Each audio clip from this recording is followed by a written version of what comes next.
సినీ నటుడు శివాజీ వివాదంలో చిక్కుకున్నారు. Big boss నుంచి బయటకు వచ్చాక వరుస సినిమాలతో బిజీ అయిపోయారు. 90s కిడ్స్ కోర్టు మూవీలో తన యాక్టింగ్తో అందరినీ మెప్పించారు. అయితే దండోరా ప్రీ రిలీజ్ ఈవెంట్లో శివాజీ మాట్లాడుతూ మహిళల వస్త్రాధరణపై వ్యాఖ్యలు చేసి చిక్కుల్లో పడ్డారు.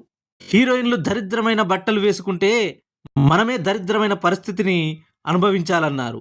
స్త్రీ అంటే ప్రకృతి, అది ఎంత అందంగా ఉంటే అంత గౌరవం. స్త్రీ అందం అనేది చీరకట్టులో ఒళ్ళు కనిపించకుండా వేసుకునే బట్టల్లో ఉంటుంది. అలా కాకుండా పొట్టి పొట్టి బట్టల్లో కనిపించేలా ఉంటే గౌరవం ఉండదు. బయటకు బాగుందని చెప్పినా లోపల అసహ్యించుకుంటారు అంటూ శివాజీ మాట్లాడారు. దీనిపై నేటిజన్లు శివాజీపై తీవ్రంగా మండిపడుతున్నారు. Thank you for watching. మా ఛానల్ని సబ్స్క్రైబ్ చేసుకోండి, లైక్ చేయండి, షేర్ చేయండి.